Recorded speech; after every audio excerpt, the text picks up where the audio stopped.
안녕하십니까. 쌍문 이사동 방학삼동 구의원 손혜영입니다.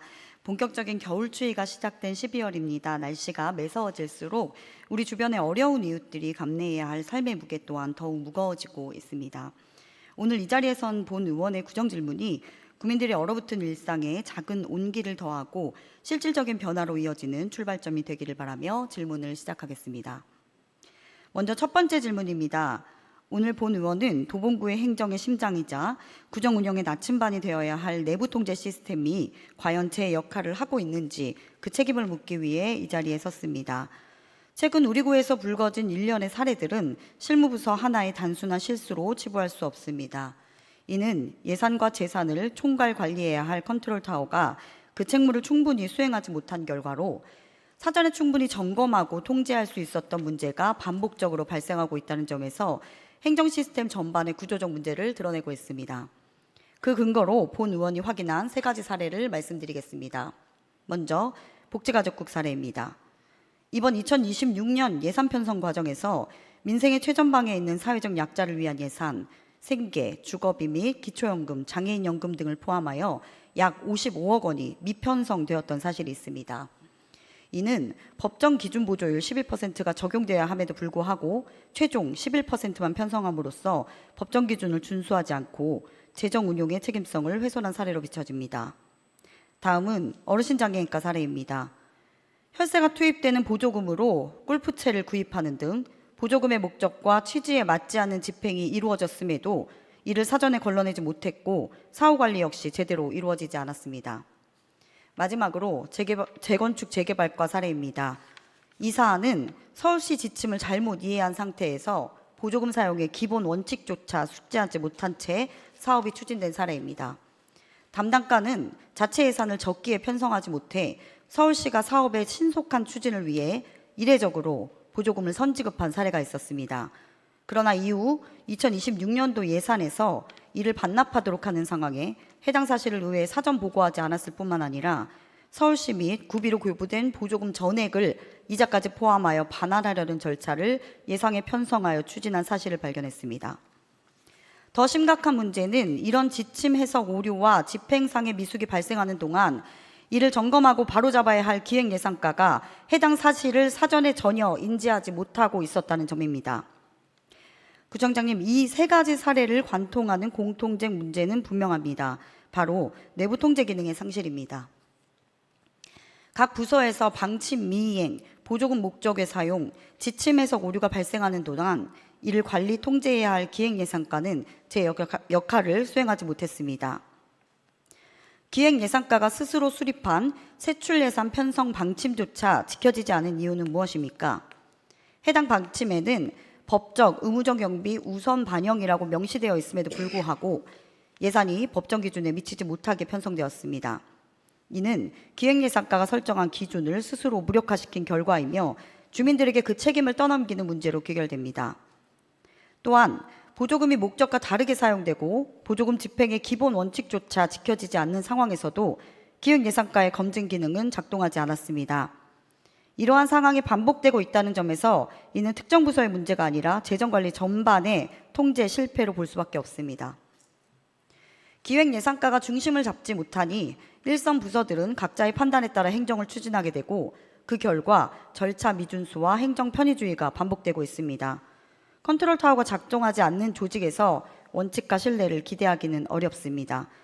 때문에 현재 도봉구청의 재정 규율은 중대한 점검이 필요한 상황입니다.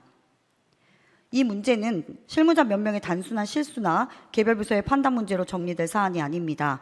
기획예산과의 무너진 내부 통제 시스템을 구조적으로 다시 점검하고 보완해야 될 문제입니다.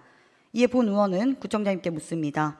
하나, 이번 사례들에서 드러난 기획예산과의 관리 점검 부실에 대해 철저한 조사와 점검을 실시할 계획이 있는지, 그리고 이에 대한 실효성 있는 재발 방지 대책은 무엇인지 밝혀주시기 바랍니다. 둘, 향후 대규모 사업과 보조금 사업 전반에 대해 기획예산과를 중심으로 한 내부 통제 시스템 구체적으로 어떻게 재정비하실 것인지 명확히 답변해 주시기 바랍니다.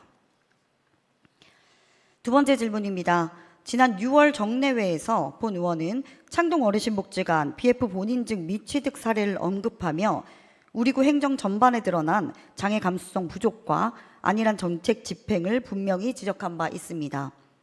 그럼에도 불구하고 최근 실시된 2025년 지체 뇌병변 장애인 전수조사 과정을 확인하며 본 의원은 도봉구의 장애인 정책과 현장 행정이 여전히 약자와의 동행이라는 말에 미치지 못하고 있음을 엄중하게 느끼지 않을 수 없었습니다.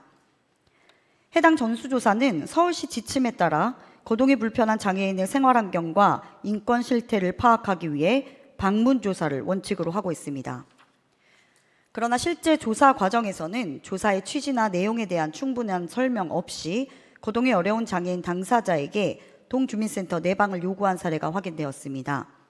이는 명백히 조사 대상자의 상황과 권리보다 행정의 편의를 우선한 사례이며 서울시 지침의 취지에도 정면으로 배치되는 운영입니다. 더 심각한 문제는 대면 조사 과정에서 드러난 공무원의 태도입니다.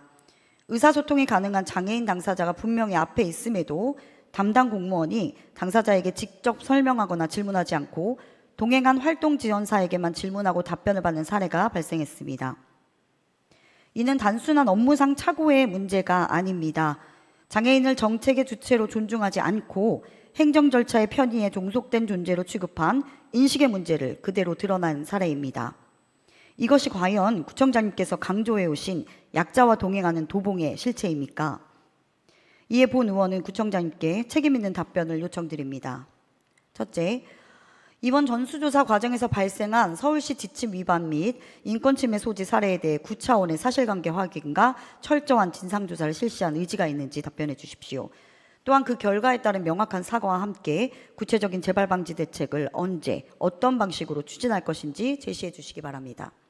둘째, 형식적인 동영상 시청에 그치는 기존의 장애인식 개선 교육을 넘어 신규 임용자와 대민 업무 담당 공무원을 대상으로 장애인 당사자 관점을 실질적으로 이해할 수 있는 심화형 장애인식 교육을 의무화할 계획이 있는지 답변해 주십시오. 마지막 질문입니다. 본 의원은 지난 몇 년간 상임위원회 활동 등을 통해 중랑청 파크골프장의 입지 적정성 문제와 침수 위험에 대해 집행부에 수차례 분명한 경고를 전한 바 있습니다. 당시 집행부의 답변은 명확했습니다. 가동형 펜스를 설치하고 배수시설을 갖추면 큰 문제는 없다. 침수는 발생하지 않을 것이다. 본 의원의 문제 제기는 사실상 과도한 우려, 기우에 불과하다는 취지의 답변이었습니다. 그러나 결과는 어떠했습니까? 개장 불과 몇 달 만인 지난 여름, 기록적인 집중호우로 중랑천이 범람하면서 파크골프장은 전면 침수되었습니다. 잔디는 유실되었고 설치된 펜스는 심각하게 훼손되었습니다. 여기까지라면 자연재해로 인한 불가피한 피해라고 넘길 수도 있었을 것입니다. 그러나 문제는 그 이후의 행정의 대응입니다. 장마가 종료되지 않은 상황에서 복구를 서두른 결과 복구 완료 이전에 다시 침수가 발생하는 상황이 반복되었습니다. 이는 누수를 확인하기도 전에 벽지를 다시 붙이는 것과 다르지 않습니다. 원인을 점검하지 않은 채 외형만 정비하는 방식으로는 동일한 문제가 반복될 수밖에 없습니다. 이제 묻지 않을 수 없습니다. 이 사업은 과연 충분한 검토와 책임 있는 판단 위에서 추진된 것입니까?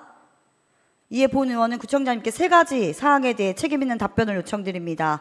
첫째, 지난 임시회 당시 의회가 제기한 침수 위험과 입지 적성성에 대한 우려에 대해 집행부는 문제없다는 판단을 제시한 바 있습니다. 그러나 실제 침수 피해가 발생한 만큼 당시 판단 과정에서 충분한 검토가 이루어졌는지 그리고 그 판단이 결과적으로 적정했는지에 대해 집행부 스스로 평가할 필요가 있다고 봅니다. 이에 본 의원은 당신의 판단에 대한 집행부가 어떤 점을 보완해야 한다고 인식하고 있는지 그리고 그 책임을 어떻게 정리하고 있는지에 대해 구청장님의 입장을 밝혀주시기 바랍니다. 둘째, 이번 침수로 인해 발생한 복구 비용과 향후 유지관리 비용을 구체적이고 투명하게 공개해 주시기 바랍니다. 최초 조성비 외에 이번 수해 복구에 투입된 예산은 얼마인지 그리고 향후 매년 반복될 가능성이 있는 침수와 복구에 소요될 연간 추계 비용은 어느 정도로 예상하고 있는지 답변해 주시기 바랍니다. 이 모든 재정 부담을 종합적으로 고려할 때 이 사업이 과연 도봉구 주민을 위한 나아가 서울 시민을 위한 효율적인 예상 집행이라고 판단하시는지 구청장님의 견해를 밝혀주시기 바랍니다. 셋째입니다. 주민들에게 큰 인기를 얻고 있는 파크골프와 관련하여 현재 위치에서 파크 골프장 운영을 계속 고수할 것인지 아니면 입지 변경을 포함한 전면적인 대검토에 착수할 것인지 묻고 싶습니다. 기후위기로 인해 국지성 집중호우는 갈수록 잦아지고 그 강도 또한 커지고 있습니다. 그럼에도 불구하고 비가 오면 잠기고 이후 주민 세금으로 고치기를 반복하는 행정은 국민의 신뢰를 얻기 어렵습니다. 침수 위험 및 상존하는 현재의 위치를 굳이 고수해야 할 정책적, 행정적 명분이 무엇인지, 그리고 향후 운영 방안에 대해 구체적이고 실효성 있는 계획을 분명히 답변해 주시기 바랍니다. 이상으로 구정 질문을 마치겠습니다. 경청해 주셔서 감사합니다.